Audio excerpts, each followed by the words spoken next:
Because it's not coming from that Ja can't let the streets go.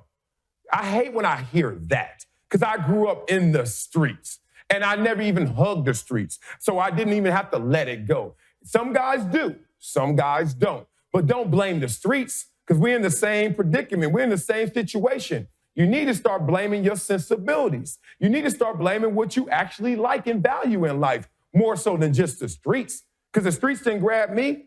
It didn't grab DeMar DeRozan. It didn't grab Tyson Chandler. We all from Compton. Do you want me to continue to go down the line? I just hate the lazy narrative. Oh, since you're from it, oh, you don't know anything but it. Shut up. It's not that.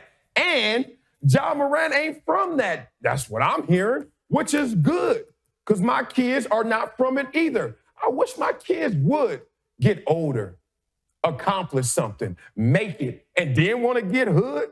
For what? I'm from it and I don't even act hood. I act corny on purpose because I want you to know I ain't hard because I actually know what hard looks like. That's why I know that Ja's a fraud and guys like that are fraudulent. I used to know that growing up. Why do I know you're a fraud if you acting like that? Because anybody who's from that don't really want to be about that.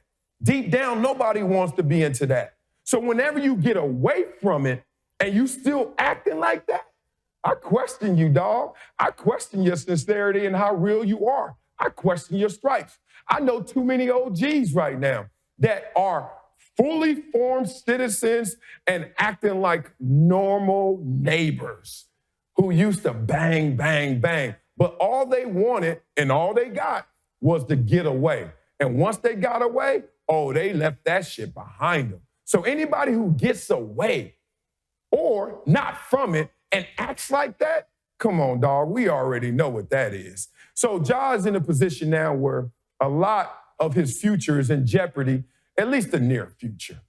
And let's talk about not only why is he acting like this, but what's next for him? What's next for him is to really turn the page. And it's not turn the page from flashing a gun. It's not turn the page from, oh, I'm acting a little too tough for my own good. It's turning the page on realizing what are your goals, not just off the court, but inside in terms of your paradigm, in terms of your value system, in terms of you actually being a contributing member to society more so than just a damn great basketball player who's going to fuck it up. You need to start to realize what's so important about looking hard. And it's not about Ja. The reason I get emotional about this is not because of Ja. It's because of who he impresses. It's because of who he has influence over. It's the thousands and maybe tens, if not hundreds of thousands of kids who look up to this guy, who want to be this guy so much that they'll follow him everywhere, including a path of destruction. They'll say, yo, if it's good for Ja, it's good for me. I'm here to tell y'all, it ain't even good for Ja Morant in this moment. And I know too many guys, man, who really are from it. I'll give you an example. JuJu Smith-Schuster. A lot of people say how silly he is, how he a TikToker, and the dude just does too much. Do you know JuJu from the hood? Do you know his family from the hood? Do you know JuJu don't have to let go of the streets? It's in him. You watch him play, you can tell it's in him. The boy plays hard. He ain't scared of nothing. But he ain't got to go out there with that false bravado act. Got the bandana in my pocket, throwing up and shooting everything I see and flashing guns. Like, I'm swearing, if you are doing that in the position you're in, you ain't even got to come tell me how fake you are because it's already on full display. So we have all of these things adding up against Ja Morant. Obviously, the laser incident with the Pacers on January 29th, et cetera. We know. I don't want to go through the laundry list of that. What I want to do is get to the place where we stop going down this slippery slope with Ja because of his influence, because of his greatness, and just really get beyond this, reconcile this moment, and be somebody that people can say is truly responsible. So y'all know me. I do not try to impress you with my success, but I try to impact you with my scars. I used to own a gun when I was in the NFL. My rookie year and my second year. So I'm 21 and 22 years old. I'm a little younger than Ja at this moment. And I was a fool. I was responsible at first. I thought I was. I actually got a permit, right? Got a license. Bought the gun legally, obviously. All those good things. And let's say the first few months when I had that gun, everything proper. Put it in the safe, put it in the lock, etc. And then midway through the season, all of a sudden, I started to get a little more irresponsible with the gun. I would put it in this little wallet holster I had. I had a 380, a small wallet holster. So from the outside perspective, it looked like a wallet. Oh, but it was much more than that. And I would keep it on me everywhere. And at first, I would take it out, leave it in the car. I would take it out, not bring it into the facilities. But then I got reckless with it. Start bringing it into the facilities. I didn't do any Gilbert Arena stuff. I wasn't even trying to shoot dice or flash it to the homies. None of that. I was just putting it in my locker. And then I would go back. That was illegal.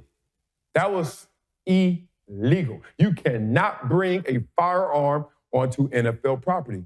And I did it for 2 years. So I'm not sitting here trying to condemn Ja Morant like he's not someone who can reconcile this and come back and be retributed all about this, right? But at the same time, I got to keep it real. I wasn't trying to thug either. I was literally kind of scared that I had money now and I would be a target. But then 2 incidents made me realize, hey, you're either going to be a guy who's going to be fully responsible with this, or you're going to have to get rid of it because you are not living up to the standard necessary to be a gun owner. Here are the 2 incidents. The first one was, it was leaving the club. It's way late. I'm by myself riding, and I have the gun with me, and I haven't used it. I haven't been to the firing range in Buffalo. I did when I was in LA. And it's almost like the gun started talking to me, like, yo, why am I here if we're not even doing anything? What you doing? You protecting yourself? Nobody messing with you. I swear these are real thoughts. And I'm just riding with the gun. Like, I'm 21, 22. Bored. I grabbed the gun. It's pitch dark everywhere. I'm in Buffalo in the woods somewhere. And I just squeeze. Bah, bah, bah, bah, bah, bah. Now, I'm the same guy who grew up where every 4th of July, every New Year's Eve, my grandmother, let alone my family, outside shooting. Celebration, just shooting, right? This is in the city. So now I'm way out in the boonies doing the same thing at 21, 22, jeopardizing my career. So watch how these dominoes are starting to fall even for me, someone who I thought was really responsible, right? The guy from Colombia has a gun illegally on NFL property, now shooting at 3 a.m. going home. That ain't it. You think I would get rid of the gun then, right? Or something tragic would happen. It didn't, but something almost did. Let me tell you this. I'm at a red light. Once again, leaving the club. What did Herm Edwards say? Nothing good happens at the midnight? He ain't lying. Well, one thing happens good, but I can't talk about that. That's pretty vulgar. So here we go. So I'm sitting here. It's a red light, 2:30. And once again, the gun, who was starting to whisper to me, is right here. And I see this guy crossing the street. Without a gun, that's just a guy crossing the street. With a gun, why is that guy looking at me? What does that guy want? Is he trying to rob me? Like, it put me in a different mindset. Maybe it was my age. Maybe it's because of where I'm from. Maybe it's just because I was being irresponsible with the gun. You add it up. That's my mindset. I'm watching this guy, and he stops in front of my car. I have this Lexus GS 400 that was new at the time, so I'm thinking like I'm big shit on the streets. And I'm looking like, he looking at my car kind of crazy. Okay, so now my hand is on my gun. And then he walks over to the driver's side. And I'm like, oh, man, no, we ain't. And I remember he comes to the window and he's just looking like lost, like looking like he don't know what's up. And he knocks on the window. Now I have the gun on my lap. And I'm rolling down the window. And the gun is facing the door.